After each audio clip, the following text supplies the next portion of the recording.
ಇಲ್ಲ, ಶಿವಸ್ವಾಮಿ ಮಂತ್ರಿ ಯಾವ್ದು ಕೊಟ್ಟಿರಲಿಲ್ಲ. ನಾನು ಆಮೇಲೆ ಹೊಸ SOP ಇನ್ನೂ ಗಮನಕ್ಕಿದೆ. ದುಡ್ಡು ಕ್ಲಿಯರೆನ್ಸ್ ಮತ್ತೆಲ್ಲ ಮಾಡಿದೀವಿ. ಮೇಜರ್ಲಿ ಏನಂದ್ರೆ ಡೆತ್ ಆಗ್ತಾರಲ್ಲ, ಡೆತ್ ಆದವ್ರು ಕೂಡ ವಾಪಸ್ ಇಲ್ಲ. ಅದೆಲ್ಲ ಇವ್ರು ಏನೀಗ ನಮಗೆ ಕೊಡ್ತಾರೆ ರೆಪ್ರೆಸೆಂಟೇಷನ್. ಸ್ಟೇಟ್ ಕಮಿಟಿ ಇದೆ, ಸ್ಟೇಟ್ ಕಮಿಟಿ ರೆಪ್ರೆಸೆಂಟೇಷನ್ ಕೊಟ್ಟು ಅವ್ರು ಮನವರಿಕೆ ಮಾಡಿ ನೀಟಾಗಿ ಒಂದು ಕ್ಲಿಯರ್ SOP ಬಂದ್ರೆ ನಾಳೆ ಏನೋ ಎಲ್ಲರಿಗೂ ಹೆಲ್ಪ್ ಆಗ್ತದೆ. ಅದನ್ನ ತಗೊಂಡ್ಬರ್ಬೇಕು ಮೇಜರ್. ಅವರು ಕೂಡ ಕಿರಣ್ ಅವ್ರಾಗ್ಲಿ, ರತ್ನಮ್ ಅವ್ರಾಗ್ಲಿ, ಮತ್ತೊಬ್ರು ಅವರೆಲ್ಲ ರಿಪ್ರೆಸೆಂಟ್ ಮಾಡ್ತಿದ್ದಾರೆ. ನನಗೆ ಗೊತ್ತಿಲ್ಲ ಅಲ್ಲಿ ಅದೇ ನೆಕ್ಸ್ಟ್ ಇನ್ನ ಆಗುತ್ತೆ ಶಾರ್ಟ್ ಅದು ಕೂಡ. ಸರ್, ಇವಾಗ ಜೀತಾಳು ಸತ್ತೋದ್ಮೇಲೆ ಫ್ಯಾಮಿಲಿಗೆ ಬರ್ಬೇಕಂತ ಇದ್ ಮಾಡ್ತಾ ಇದ್ದಾರೆ. ಇಲ್ಲಪ್ಪ, ಇಲ್ಲ ಪ್ರಾವಿಷನ್ ಇಲ್ಲ. ಮುಂಚೆ ಏನೋ ಒಂದು ಇದ್ರ ಮೇಲೆ ಕೊಟ್ಟಿದಾರಂತೆ ಆಲ್ರೆಡಿ. ಮುಂಚೆ ಅದ್ರ ಮೇಲೆ ಕೊಟ್ಟಿದ್ದಾರೆ. ಈಗ 1-2 ಕೊಡ್ಬೋದು, ಎಲ್ಲಾರು ಏನೋ ಮಾನವೀಯತೆ ದೃಷ್ಟಿಯಿಂದ ಕೊಟ್ಟಿದ್ದಾರೆ. ಈಗ 1,000, 1,500, 1,419 ಕೊಟ್ಟಿರೋದು ಯಾರು ಶಿವಸ್ವಾಮಿ ಸರ್ ಅಕ್ಸೆಪ್ಟ್. ಈಗ ಅಷ್ಟು ದುಡ್ಡು ನಾವು ಒಂದೇ ಸಲ ನಾವು ಕೊಡ್ಬೇಕು ಅಂದಾಗ ನಾಳೆ ಲ್ಯಾಬ್ಸ್ ಇಶ್ಯೂಸ್ ಆಗ್ತದೆ. ಅವರ ವಿವಿಧ ಬೇಡಿಕೆಗಳನ್ನ ಒತ್ತಾಯಿಸಿ ಏನ್ ಹೇಳ್ತೀರಾ? ಈವರೆಗೆ ಆ ಒಂದು ಬೇಡಿಕೆಗಳು ನಿಮ್ಮ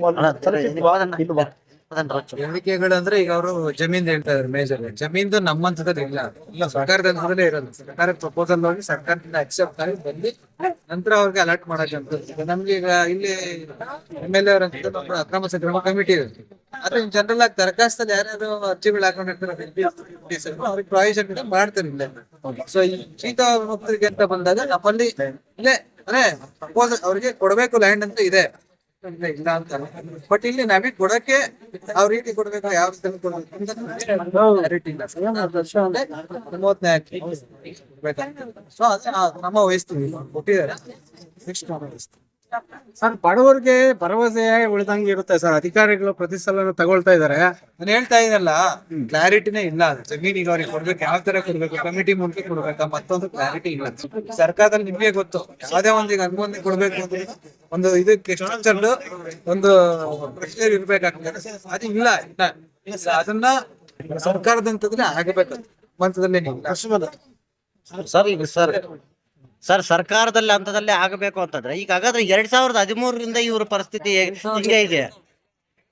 ಮಾಡ್ಕೊಳ್ಳಿ ನೀವು. ಅದೇ ಕ್ವಶನ್ ರಿಪೀಟ್ ಹೇಳ್ಬೇಡಿ. ನಾನೇನ್ ಹೇಳ್ತಾ ಇದೀನಿ ಅಂದ್ರೆ ಕ್ಲಾರಿಟಿ ಇಲ್ಲ. ಈಗ ದರಖಾಸ್ತು ಅರ್ಜಿಗಳಿಗಾದ್ರೆ MLA ಅವ್ರ ಕಮಿಟಿ, ತಹಶೀಲ್ದಾರ್ ಸದಸ್ಯ ಕಾರ್ಯದರ್ಶಿ ಅದಕ್ಕೆ ಅರ್ಜಿ ಹಾಕಿರೋರು. ಈಗ ಅವರು ವಿತಿನ್ 5 ಕಿಲೋಮೀಟರ್ಸ್ ಬಂದ್ರೆ ಅವ್ರಿಗೆ ಬರಲ್ಲ, ಔಟ್ಸೈಡ್ 5 ಕಿಲೋಮೀಟರ್ಸ್ ಬರ್ಬೇಕು.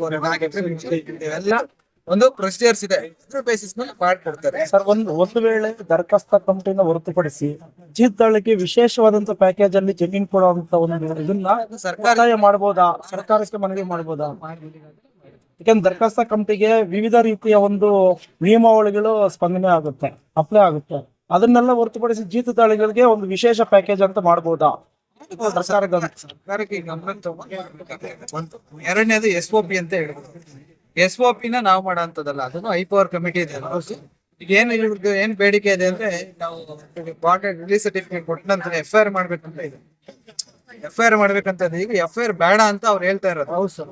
ಮೇಜರ್ಲಿ FIR ಮಾಡೋದ್ರಿಂದ ಏನಾಗ್ತಾ ಇದೆ, ಈಗ ಆಪೋಸಿಟ್ ಇದಾರಲ್ಲ, ಯಾರೀಗ ಇಟ್ಕೊಂಡಿರ್ತಾರಲ್ಲ ಅವ್ರ ಮೇಲೆ ಕ್ರಮ ಅಂತದ್ ಇರೋದ್ರಿಂದ ಎಷ್ಟೊಂದ್ ಜನ ಮುಂದೆ ಬರೋದಿಲ್ಲ. ಇವನ್ ಮಾಡ್ತಿರೋರು ಕೆಲಸ ಕೂಡ ಹಿಂದೇಟ್ ಹಾಕ್ತಾರೆ ಒಪ್ಕೊಳ್ಳಕ್ಕೆ, ಅಥವಾ FIR ಆದ್ಮೇಲೆ ಚಾರ್ಜ್ ಶೀಟ್ಗೆ ರಿಪೋರ್ಟ್ ಹಾಕಕ್ಕೆ ಎಷ್ಟೊಂದು ಇದಾಗ್ತದೆ. ಅದನ್ನ ಹಿಂಪಡಿಬೇಕು ಅಂತ ಅವ್ರ ಮೇಜರ್ ಅದೇ ಬೇಡಿಕೆ ಇರೋದು. ಕಿರಣ್ ಅವರು ಬರ್ತಾರೆ, ಇವ್ರ ಅಧ್ಯಕ್ಷರಲ್ಲ, ಅವರು ರಾಜ್ಯಾಧ್ಯಕ್ಷರು ಬರ್ತಾರೆ, ಅವ್ರ ಹತ್ರ ನೀವು ಡಿಸ್ಕಷನ್ ಮಾಡಿದ್ರು. ಅದ್ ಬಿಟ್ರೆ ಸಮ್ಮರಿ ಟ್ರಯಲ್ ಬಂದಿದೆ. ಸಮ್ಮರಿ ಟ್ರಯಲ್ ಕೊಟ್ಟಿದ್ದಾರೆ ಅಧಿಕಾರ. ಅದು AC ಹಂತದಲ್ಲಿ ಅಥವಾ EC ಹಂತದಲ್ಲಿ ಆಗ್ಬೇಕಂದ್ರೆ ಆಯ್ತಾ. ಅದು ಸಿವಿಲ್ ಕೋರ್ಟ್ ಇರೋದ್ರಿಂದ ಇವಾಗ ರೀಸೆಂಟ್ ಆಗಿ ಬಂದಂತ ಸರ್ಕ್ಯುಲರ್ ಗೌರ್ಮೆಂಟ್ 6 to 8 months ಆಯ್ತು. ಅದ್ರದ್ದು ಕೂಡ ಅವರು ಚೇಂಜ್ ಮಾಡ್ಬೇಕು.